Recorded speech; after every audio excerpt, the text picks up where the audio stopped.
right, today on Mountain Man Mechanics, we're going to be changing ball joints on this Wrangler. So the first thing you're going to want to do is, obviously take your tire off. You come back here and there's these two 13mm bolts that are holding your brakes on. That guy and that guy, and pull those off. And then that should just slide right off for you. Set it right on your leaf spring, make sure it doesn't fall. Pull your disc. Then you're going to come over here.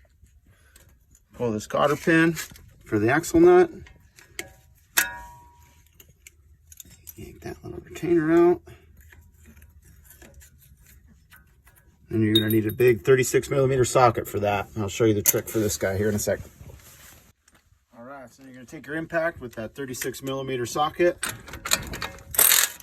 Zip that guy off of there. And then we're ready to attack these unit bearing bolts back there. There's 3 of them. That should also be a 13mm. Yeah, a little tight on there.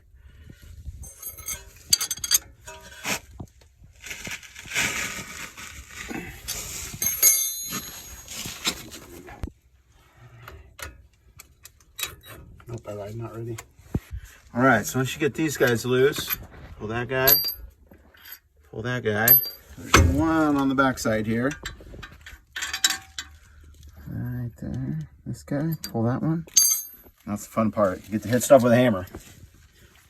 So make sure your axle nut's off, right? Give this guy some taps.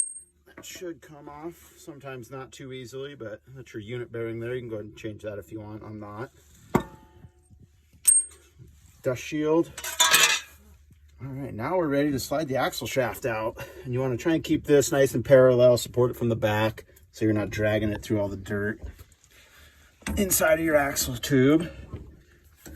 Pull this guy out. Boom, all right. Try and keep this nice and clean as you can. Maybe put it in a bag or something because you don't want that getting all nasty and dirty. I'll set that aside. Next step, you're going to pull your cotter pins out of these castle nuts here. A little hard to see because these are just so covered in dirt. There's one, this bottom one.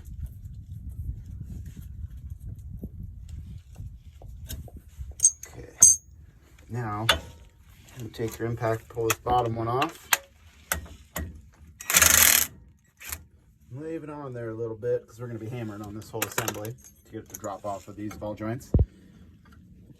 That is not the right size.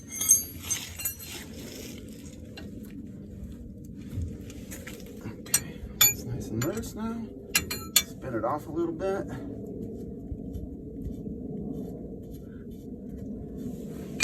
All right, then you take a big hammer.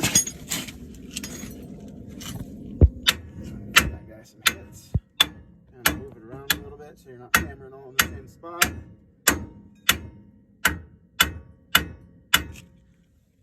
And you'll see it'll drop and fill that gap.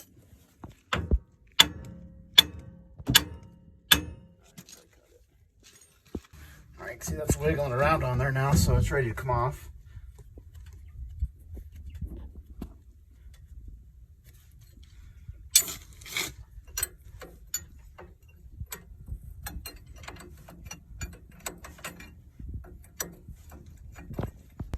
All right, got one castle nut off. Pull this bottom one. You're going to want to support that a little bit.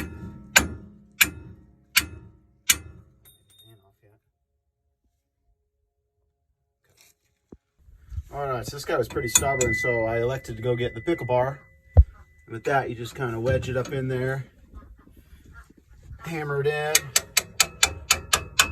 get it nice and driven in there, pressure on it, and then go ahead and hit that a couple more times, and yeah, it flew off. It had some pressure behind it, so we're ready to go now. So this guy will just drop right off. Set that aside. And now you have access to upper and lower ball joint. As you can see, that one's pretty cooked. The upper one doesn't feel too bad, but we'll change it anyways. So time to get the ball joint press out. All right, so once you get your ball joint press set up on there, you kind of gotta rig some stuff together sometimes, but basically you just want to push it up and out. This So let's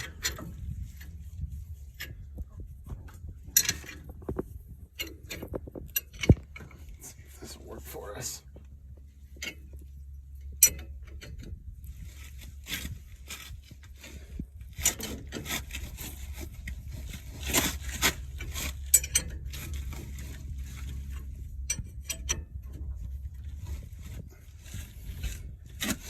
You're always going to want to kind of give it a handful of turns and stop and remove it, check it, make sure it's not binding on anything.